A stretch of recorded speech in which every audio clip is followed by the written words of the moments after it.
इसी को क्या बोलेंगे, एरिया अंडर द कर्व। तो यहां से तुमने ये देखा कि कैसे इंटीग्रेशन एरिया का वैल्यू देता है। आज क्लियर हो गया होगा।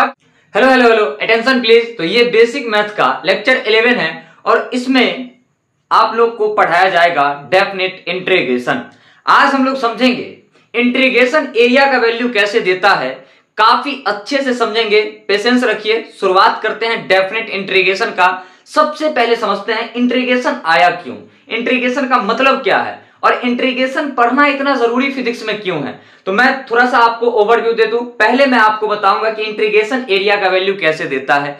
दैट मीन्स इंटीग्रेशन कैसे कैलकुलेट करके बताता है एरिया अंडर द कर्व। उसके बाद इंटीग्रेशन का जो डेफिनेट पार्ट है या फिर उसको हम लोग इंटीग्रेशन विथ लिमिट भी बोलते हैं, उस चीज पर डिस्कशन करेंगे। फिजिक्स के एक दो सवाल जो इसके हेल्प से बनेगा उसको करेंगे। ठीक है, चलिए। तो सभी बच्चे हेडिंग बनाएंगे डेफिनेट इंटीग्रेशन। क्या हेडिंग है आज का? तो आज का हेडिंग है, हैशटैग चलेगा आज डेफिनेट इंटीग्रेशन, डेफिनेट इंटीग्रेशन। ठीक है, डेफिनेट इंटीग्रेशन। ओके, सबसे पहले समझते हैं ये जो इंटीग्रेशन है, ये जो इंटीग्रेशन है, इंटीग्रेशन बोल लो या फिर कल मैंने सिखाया आपको। अगर आप पहली बार वीडियो को देख रहे हैं तो पूरे प्लेलिस्ट में बेसिक मैथ पढ़ाया, जाकर के देखो। कल मैंने आपको सिखाया कि अगर कोई फंक्शन f ऑफ x है y इक्वल्स, तो उसका इंटीग्रेशन इस तरीके से लिखते हैं इंटीग्रेशन y dx। तो आज समझना ये है कि ये एरिया कैसे बता देता है, ये एरिया कैसे बता देता है। हाउ इस चीज को समझना है कि ये एरिया कैसे बता देता है। ओके, चलिए शुरुआत करते हैं। मान लीजिए कि अपने पास ये एक कोऑर्डिनेट है, ये x है और ये अपने पास क्या है, y है। कोई रेखा है, कोई लाइन है और वो लाइन इस तरीके से है, यहां a है और यहां क्या है अपने पास b है। अब मैं पूछूं कि बताओ एरिया अंडर द कर्व क्या होगा, तो आप बोलोगे सर यहाँ पॉइंट a है, यहाँ पॉइंट b है, तो ये जो कर्व है ये कितना एरिया कवर किया, तो ये कर्व एरिया कवर किया इतना। इसी को बोलते हैं हम लोग area under the curve, area under the curve बोलते हैं। कोई दिक्कत, कोई परेशानी नहीं है। तो ये कुछ इसका लेंथ होगा, ये कुछ इसका क्या होगा, लेंथ होगा या ब्रेथ बोल लो, है ना। और ये इसका अपने पास क्या है, कुछ लेंथ है, ये b है और ये क्या है, l है। तो एरिया कैसे बताओगे, एरिया कैसे बताओगे, तो लेंथ इनटू ब्रेथ करके। ये इसका क्या है, एरिया, या फिर बोल सकते हो एरिया अंडर द कर्व। तो यहां पर सीधी रेखा थी, रेखा भी सीधी है, समझना आसान है, टेढ़ी होगी प्रॉब्लम होगा। तब मैंने निकाला एरिया अंडर द कर्व कैसे, लेंथ इनटू ब्रेथ करके। आसान है, ये इनटू ये कर लेंगे, एरिया आ जाएगा, है ना। जो शेडेड पोर्शन है उसका एरिया आ जाएगा। लेकिन अब रेखा टेढ़ी होगी, अब रेखा क्या होगी, टेढ़ी होगी। जैसे मान लो यहां पर है x और यहां पर क्या है, y। अब रेखा का, है ना, थोड़ा सा दिमाग सनका, वो बोली कि अब मैं टेढ़ी होंगी, ठीक है, और रेखा हो गई ऐसे। अब बताओ पॉइंट यहां पर A है और यहां पॉइंट क्या है अपने पास B है। अब तुमसे कोई पूछे बताओ एरिया अंडर द कर्व क्या होगा, तो सबसे पहले समझ कि एरिया अंडर द कर्व का मतलब क्या है। तो एरिया अंडर द कर्व का मतलब है कि ये कर्व कितना एरिया कवर किया, तो वो प्लॉट करने के लिए आप इसको x से मिला दो और आप वो प्लॉट करने के लिए इसको x से मिला दो। ये पूरा पोर्शन जो है, इसने कवर किया, किसने कवर किया, रेखा ने कवर किया। ये एरिया आपसे पूछ रहा है कि बताओ ये एरिया जो है वो क्या होगा। पसीना छूट जाएगा निकालने में। वैसे तुम्हारे मास्टर का भी पसीना छूट रहा है, बट ये कैलकुलेट करने में नहीं, गर्मी से छूट रहा है, अप्रैल का टाइम है, ठीक है, फैन बंद है। ठीक है, चल आगे बढ़ते हैं। तो ये एरिया कैसे कैलकुलेट करेंगे, बहुत बड़ा समस्या हम लोग के सामने।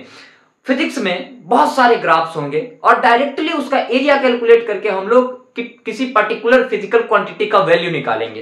तो एरिया कैसे कैलकुलेट किया जाए, तो इसका हल निकाला मिस्टर न्यूटन ने। इसका हल निकाला कौन, मिस्टर न्यूटन ने। उन्होंने कैलकुलस के अंदर एक नई बवाल सी चीज लाई जिसका नाम दिया इंटीग्रेशन। क्या नाम दिया, इंटीग्रेशन।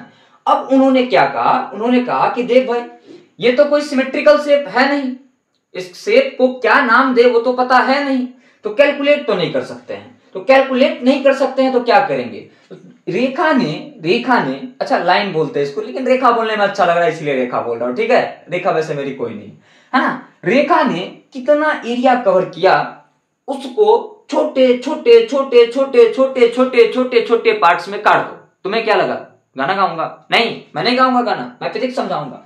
तो अब क्या करते हैं, इसको छोटे छोटे पार्ट्स में काट देते हैं। इसको स्मॉल स्ट्रिप्स बोलते हैं मैथमेटिक्स के लैंग्वेज में। इसको छोटे छोटे पार्ट्स में हमने क्या कर दिया, काट दिया। इसको छोटे छोटे पार्ट्स में काट दिया, बहुत छोटे छोटे पार्ट्स में। अभी दिख रहा है तुमको किस तरीके से सर ने काटा है, लेकिन बहुत छोटे छोटे पार्ट्स में काट दिया।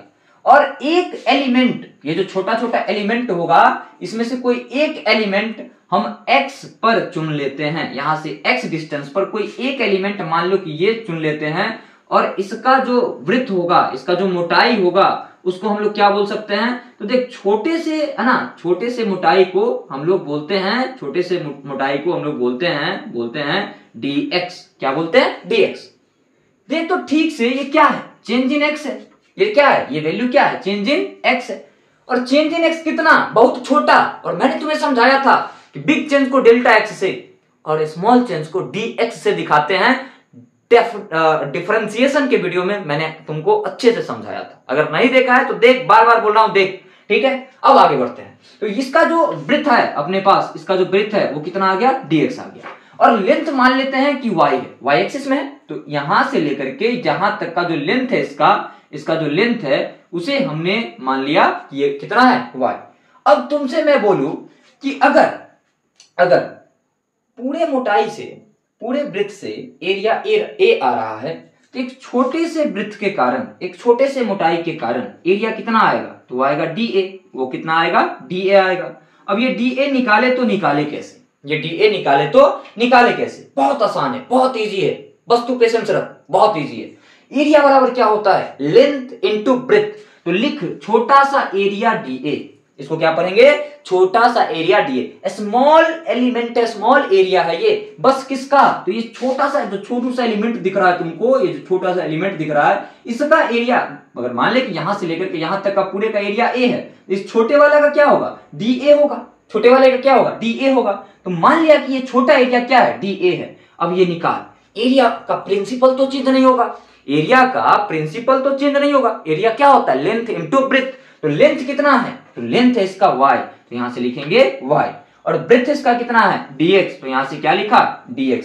क्या तुम्हारा टारगेट dA निकालना था? नहीं। क्या तुम्हारा टारगेट dA निकालना था? नहीं। तुम्हारा टारगेट क्या था? तुम्हारा टारगेट था एरिया कैलकुलेट करना। तुम्हारा टारगेट क्या था? एरिया कैलकुलेट करना। तो एरिया कैलकुलेट अगर करना है तो क्या करोगे? दोनों तरफ इंटीग्रेशन। तो यहां से इंटीग्रेशन dA और इधर भी होगा इंटीग्रेशन, इसको बोल सकते हैं क्या? y dx, integration of y dx। अब आ जाए यहां पे, अब आ जाए यहां पे। कल मैंने सिखाया इंटीग्रेशन ऑफ d गधा क्या होता है? गधा होता है। इंटीग्रेशन ऑफ dx क्या होता है? x होता है। तो इंटीग्रेशन ऑफ dA क्या होगा? a हो जाएगा। जो तुम्हारा टारगेट था क्या तुम्हें मिला? जो तुम्हारा टारगेट था क्या तुम्हें मिला? तुम्हारा टारगेट था एरिया ए, कंप्लीट एरिया चाहिए था, क्या तुम्हें मिला? बिल्कुल, कंप्लीट एरिया तुम्हें मिल गया। अब क्या करोगे? तो ये बराबर होगा इंटीग्रेशन y dx के। लेकिन ध्यान से समझ कि x कहां से कहां तक चेंज हो रहा है। तो यहां से यहां तक चेंज हो रहा है, तो इस पॉइंट को a बोल लो। ये x बराबर क्या है? a है। और ये x बराबर क्या है अपने पास? b है। तो इंटीग्रेशन कहां से कहां तक होगा? a to b। इंटीग्रेशन कहां से कहां तक होगा? a to b। मतलब ये लोअर लिमिट और ये क्या है? अपर लिमिट है। लिमिट समझते हो ना? अगर नहीं समझते तो समझो कि x जहां से जहां तक चेंज हो रहा है, जहां से बदलना शुरू हुआ उसको लोअर लिमिट बोलेंगे, जहां तक बदला उसको अपर लिमिट बोलेंगे। तो a to b इंटीग्रेट जब करेंगे तो यहां से लेकर के यहां तक रेखा ने जितना कवर किया एरिया वो मिल जाएगा। तो इसी को बोलेंगे area under the curve. Area under the curve बोलेंगे। कोई दिक्कत, कोई परेशानी नहीं है? बोल, मजा आया? इसी को क्या बोलेंगे? Area under the curve. तो यहां से तुमने ये देखा कि कैसे इंटीग्रेशन एरिया का वैल्यू देता है। आज क्लियर हो गया होगा कि इंटीग्रेशन किसका वैल्यू देता है? एरिया का। Integration gives area under the curve. Integration gives area under the curve. दिमाग में सेट कर ले इसको, सेट कर ले इसको दिमाग में। क्लियर और नॉट क्लियर है? कहानी खत्म है। हाँ, लिमिट इधर भी पुट कर सकते, ऐसे भी इसको कर सकते थे हम लोग। कैसे कर सकते थे? Integration dA equals a to b y dx। अरे ये इंटीग्रेशन है ना, यही क्या है? एरिया अंडर दी कर्व है। तो मैंने तो बोला ना, ये क्या देता है? एरिया देता है। इंटीग्रेशन y dx का a टू b, देखो तो a पर जब है तब एरिया है क्या? अरे नहीं है, 0 है। कैसे? रेखा ने यहां पर छेका क्या? अच्छा, रेखा ने छेका छेकने का मतलब होता है ना, कि इसको घेरना, है ना? क्या इसके अंदर, रेखा के अंदर, लाइन के अंदर कोई एरिया आया? अरे कोई एरिया आया नहीं। रेखा तो यहां से शुरू हो रहा, तो इधर तो एरिया 0 है। हाँ, यहां से शुरू हुआ, यहां पहुंच गया तो एरिया मान लिया कितना हो गया? a हो गया। तो यहाँ a, इसको लिखते a माइनस 0 और इसको लिखते क्या? a to b y dx। बात वही, समझ रहे हो बात को? ठीक है, तो इजी है, इजी है। तो ऐसे समझना क्या है? ऐसे समझना काफी आसान है, ऐसे समझना काफी आसान है। तो इसीलिए ऐसे बताया। लिख इसको, उसके बाद डेफिनेट इंटीग्रेशन पर अच्छे से आता हूं। ठीक है, अच्छे से आता हूं डेफिनेट इंटीग्रेशन पर। ठीक है, चल लिख लिया। Very good. आगे बढ़ते हुए अब आते हैं थोड़ा सा फॉर्मूला वाइज कि लिमिट पुट करके कैसे हम लोग कैलकुलेशन चीजों का करेंगे, है ना? तो अभी आप लोगों ने सीखा कि एरिया कैसे निकालते हैं with the help of integration, with the help of integration. Okay, चल, बहुत अच्छी बात है। अब आते हैं मेन मुद्दे पर, डेफिनिट इंटीग्रेशन क्या है? डेफिनिट इंटीग्रेशन, और इसी को बोलते हैं integration with limit. Integration with limit इसी को कहा जाता है। अब थोड़ा सा आगे बढ़ते हैं। आगे कैसे बढ़ेंगे? मान लो कि अपने पास एक फंक्शन दिया, बोला if y equals f of x then find integration, from a to b। अब समझिए कि a क्या है और b क्या है, a क्या है और b क्या है। वेरिएबल जो चेंज हो रहा है, वेरिएबल जो चेंज हो रहा है, मतलब x का जो बोल सकते हो मिनिमम वैल्यू है वो क्या है? a है। और x का जो मैक्सिमम वैल्यू होगा अगर कोई function y equals f of x है, वो क्या होगा? b होगा। ठीक है, इसको बोलते हैं लोअर लिमिट। इसको क्या बोलते हैं? Lower limit.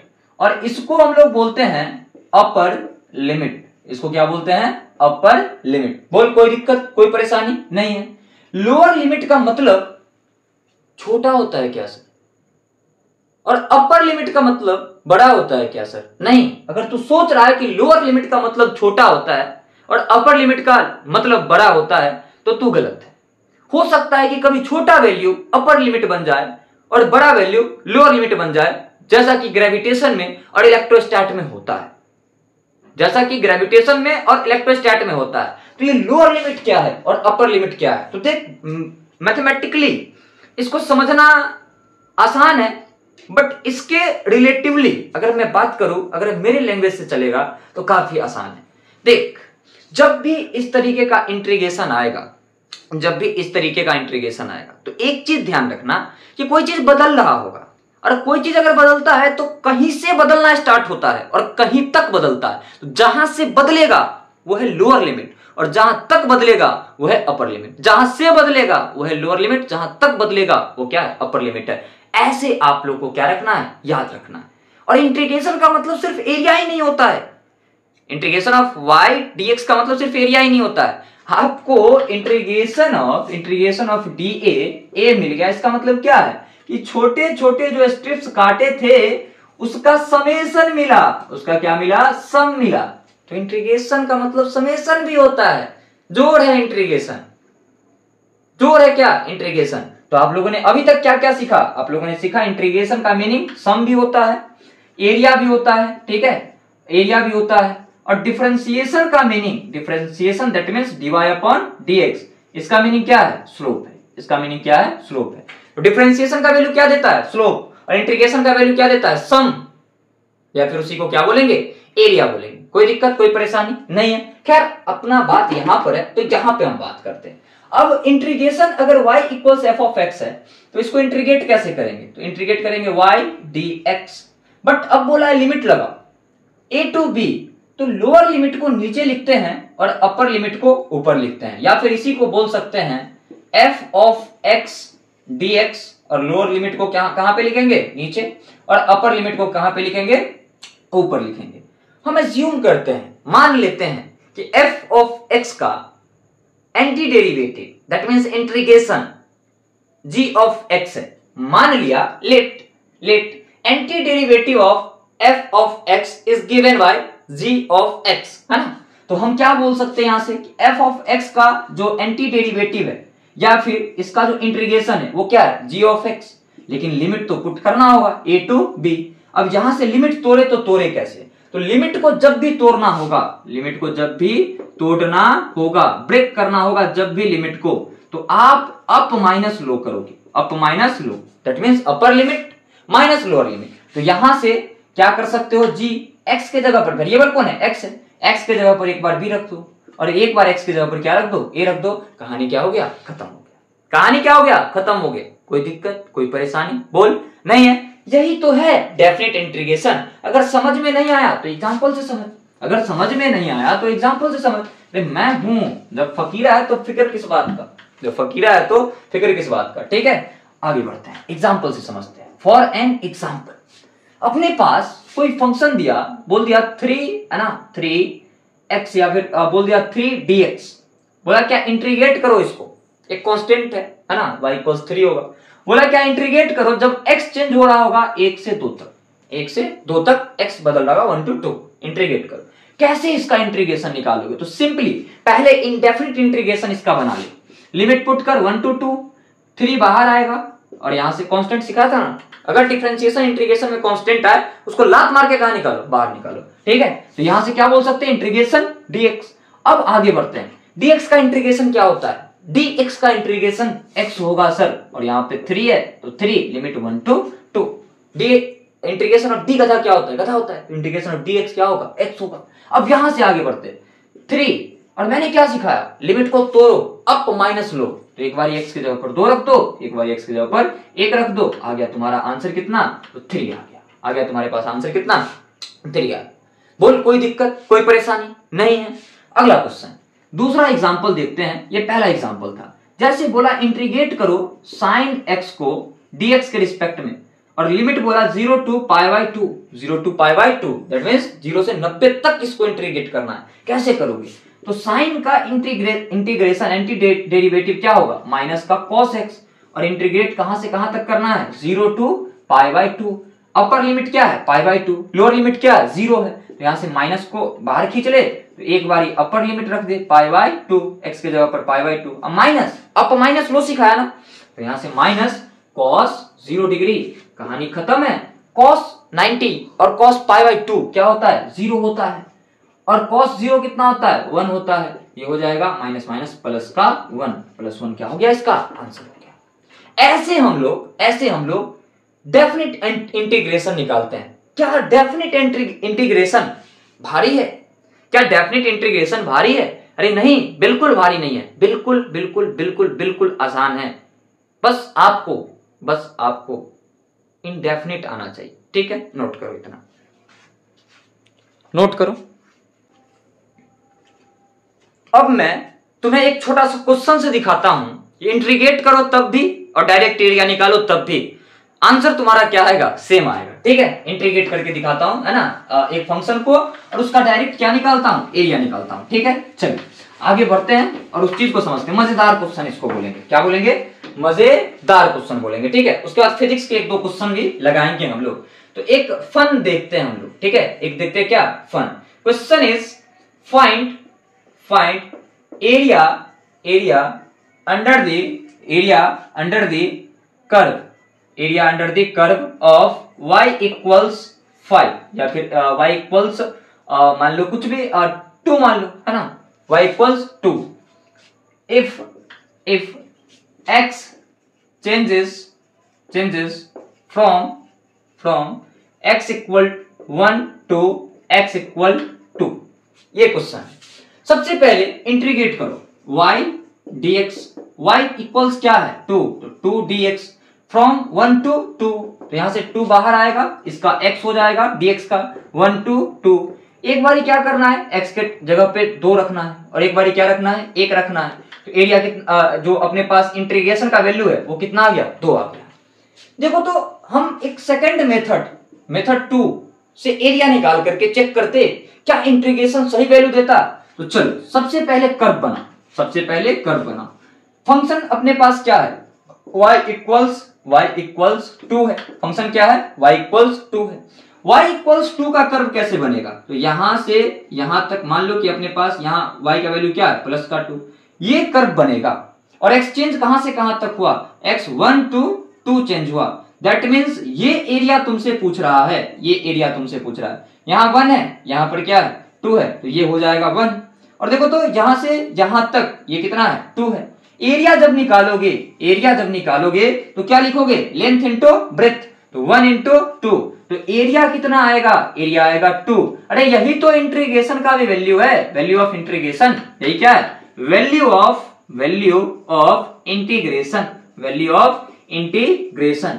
बोल मजा आया, क्या कहता है, इंटीग्रेशन गया यहां तक गया। अगर गया तो कमेंट कर, यहां से मजा आया, ऐसे ही पढ़ाओ, मजा आता है। ठीक है, चलो छापो इसको, उसके बाद क्वेश्चन फिजिक्स का 1-2 लगाते हैं। ठीक है, चलिए भैया, चलो क्वेश्चन एक बनाते हैं, है ना। क्वेश्चन यहाँ पर आप लोग को दिख रहा होगा, है ना, क्वेश्चन आपको यहाँ पर दिख रहा होगा। अगर किसी के पास बुक होगा तो एररलेस पब्लिकेशन का बुक का क्वेश्चन है, क्वेश्चन नंबर 37 है और टॉपिक का नाम है नॉन यूनिफॉर्म मोशन। क्वेश्चन क्या है देख लो वहां पे, मैं यहाँ फोन से देख करके पढ़ता हूं। बोला एक्सेलरेशन a इज मीटर पर second square of a particle is given bye a equals 37 number question होगा, है ना, एररलेस का। a equals 3t square plus 2t plus 2 where t is time if the particle starts out with a velocity u equals 2 meter per second, at t equals 0, then the velocity at the end of 2 second, that means आप मान लो कि at t equals 2 second, यहाँ पर t equals क्या है, 0 second, velocity क्या हो गया, मान लो कि वेलोसिटी कुछ भी समथिंग हो गया, मान लो v हो गया। ये वेलोसिटी v जो है वो कितना होगा, ये तुमसे पूछ रहा है। बना देते हैं, देखो तो कैसे बनेगा। एरिया अपने पास एक्सेलरेशन दिया है, वेलोसिटी पूछ रहा है। तुम जानते हो, क्या जानते हो, a इक्वल्स होता है dv अपॉन dt। अगर नहीं जानते तो मैं मोशन में तुम्हें पढ़ाऊंगा ये formula, a equals dv upon dt।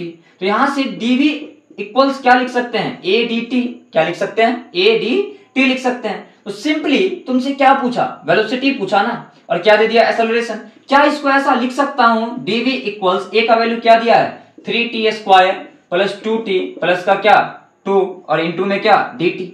अब बताओ क्या तुम्हें भी चाहिए, बिल्कुल भी चाहिए, तो दोनों तरफ इंटीग्रेट कर दो। इंटीग्रेट जब करोगे तो dv इक्वल्स क्या हो जाएगा, इधर इंटीग्रेशन और इधर हो जाएगा अपने पास 3t स्क्वायर प्लस का 2t प्लस का क्या 2 इंटू में dt, ये आ गया। अब लिमिट पुट करो, इधर टाइम चेंज हो रहा है, तो टाइम 0 से 2 तक चेंज हुआ और बोला है कि 0 पर वेलोसिटी कितना है, 2 है, और 2 सेकंड पर कितना है ये नहीं पता है, व्हाट, तो इसको हमने मान लिया कितना, v। अब इंटीग्रेट कर दो तो dv का इंटीग्रेशन क्या हो जाएगा, v 2 to v, है ना, ये निकालना है हमको 2 से v तक। ये हमेशा 0 हो कोई जरूरी नहीं है, क्वेश्चन थोड़ा सा खेल गया तुम्हारे साथ, ठीक है। अच्छा यहाँ पर तो क्वेश्चन दिख रहा होगा भाई साहब आपको, है ना। और क्या करते हैं, यहाँ पर निकालते हैं वैल्यू, है ना, यहाँ पर क्या करते हैं, वैल्यू निकालते हैं। इसको क्या लिखेंगे, v, और ये क्या लिख सकते हैं 2 to v, है ना, और ये क्या हो जाएगा, तो अलग अलग इंटीग्रेशन कर ले इसका। 3t स्क्वायर का इंटीग्रेशन t के रिस्पेक्ट में करोगे तो क्या आएगा, 3t का पावर 3 अपॉन में क्या 3, और प्लस 2t का करोगे तो क्या आएगा, 2t स्क्वायर अपॉन 2, और प्लस देखो तो 2 है तो 2 कांस्टेंट बाहर आएगा और dt का क्या हो जाएगा, t हो जाएगा। लिमिट कहां से कहां तक, 1 to 2, सॉरी 0 to 2, है ना, 0 to 2। इससे ये कट जाएगा, इससे ये कट जाएगा, ये क्या आएगा, v माइनस का 2 इक्वल्स t का पावर 3 प्लस t का पावर 2 प्लस का t, और लिमिट कहां से कहां तक, 0 से 2 तक। चल पुट कर, लिमिट पुट कर, इसमें पहले पुट कर, अप माइनस लो, 2 माइनस 0 का पावर 3 प्लस 2 माइनस 0 का पावर 2 और प्लस 2 माइनस 0, ये क्या आएगा v माइनस 2 इक्वल्स, ये आ जाएगा 8 और ये आएगा 4 और ये भी आ जाएगा 4, ये क्या हो जाएगा v इक्वल्स, ये 16 और ये उधर जाएगा तो प्लस का 2, 18 मीटर पर सेकेंड, 18 मीटर पर सेकेंड। तो कौन सा ऑप्शन तुम्हारा सही है, कौन सा ऑप्शन सही है, मैं एक बार चेक कर लो। ऑप्शन तुम्हारा सही हो जाएगा, ऑप्शन तुम्हारा सही हो जाएगा बी, है ना, 18 मीटर पर सेकेंड। नोट डाउन कर, उसके बाद नेक्स्ट क्वेश्चन, ठीक है, चल नोट डाउन कर। उसके बाद एक और क्वेश्चन है ना, अगला क्वेश्चन, नेक्स्ट क्वेश्चन, ठीक है। चलो सिंपली देखो तो क्वेश्चन नंबर 78 है, ये इररलेस का है ना, नॉन यूनिफॉर्म मोशन का है क्वेश्चन, आपको यहाँ पर शो हो रहा होगा। मैं सबसे पहले इसे मिटा देता हूँ और उस क्वेश्चन को भी सॉल्व कर देता हूँ, उस क्वेश्चन को भी सॉल्व कर देता हूँ। वैसे खुद से वीडियो रोक करके ट्राई करो, बनाने का बनता है या फिर नहीं बनता। सबसे पहले मैं क्वेश्चन को पढ़ता हूँ, क्वेश्चन क्या है ना, क्वेश्चन नंबर कितना है, एक बार में देख लो। हाँ, क्वेश्चन नंबर 78 है ये, ठीक है। बोला क्या, starting from rest, starting from rest, इसका मतलब क्या है, u का वैल्यू हो जाएगा 0, starting from rest. acceleration of a particle is a equals, acceleration of a particle is a equals 2 into t, 2 into t, कहां गए वो, हाँ, -1। आगे बोला कि the velocity of particle at t equals 5 second. Easy है, इजी है।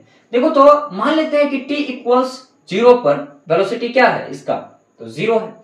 क्या पूछा तुमसे कि t इक्वल्स 5 सेकेंड पर, t इक्वल्स 5 सेकेंड पर बताओ कि वेलोसिटी क्या होगा, वेलोसिटी क्या होगा।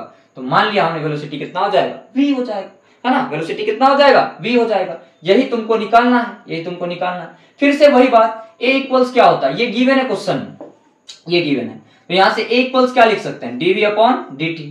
तो यहां से dv इक्वल्स क्या लिख सकते हैं, a dt। थोड़ा सा फास्ट चलूंगा, dv इक्वल्स क्या लिख सकते हैं, तो देखो तो ये 2t माइनस का 1 है, इसको 2t माइनस का 2 लिख सकते हैं क्या, अरे इसको अंदर ले गया, है ना। और यहां से क्या, dt, इंटीग्रेट करो दोनों साइड, dv और यहां इंटीग्रेशन 2t माइनस 2 dt। बता टाइम कहां से कहां तक बदला, 0 to 5। और वेलोसिटी देखो तो 0 पे कितना है, बोला starting from rest, that means initial velocity is 0 और 5 सेकंड पर कितना हो गया, मान लिया v, लेट v, है ना। अब इसको सॉल्व कर ले तो ये हो जाएगा v माइनस का 0, है ना। और अप माइनस लो करोगे ना, v आएगा ना इसका, और इधर पे क्या हो जाएगा, तो इधर 2t का क्या हो जाएगा, तो 2t का हो जाएगा, देखो तो 2 इंटू टी स्क्वायर अपॉन 2, है ना, 2 से 2 गए काम से, और 2 है सिंपली, तो माइनस, देखो तो 2 इंटू डी टी, तो ये क्या आ जाएगा, 2t आ जाएगा। कहां से कहां तक, 0 to 5। अब v इक्वल्स क्या लिख सकते हैं, देखो तो सबसे पहले इसमें लिमिट पुट करो, 5 माइनस 0 का स्क्वायर और माइनस 2 इंटू 5 माइनस 0 का पावर कुछ नहीं है तो छोड़ दो उसको, ठीक है। v इक्वल्स क्या आ जाएगा, ये आ जाएगा 25 और ये आ जाएगा अपने पास कितना 10, है ना, 10 आ जाएगा। तो इसको माइनस करोगे तो कितना आ जाएगा, सिंपली 15 मीटर पर सेकेंड, है ना, 15 मीटर पर सेकेंड वेलोसिटी है, तो यूनिट क्या होगा, मीटर पर सेकेंड होगा, ठीक है। तो इसका कौन सा ऑप्शन सही है, ऑप्शन ए, 15 मीटर पर सेकंड, 25 मीटर पर सेकंड, 5 मीटर पर सेकंड, नन ऑफ दिस। इसका ऑप्शन कौन सा सही होगा, तो इसका सही होगा ऑप्शन नंबर ए, ठीक है। चलिए, तो इस तरीके से इंटीग्रेशन खत्म होता है। कैलकुलस को यहीं पर बोलते हैं टाटा बाय बाय, है ना।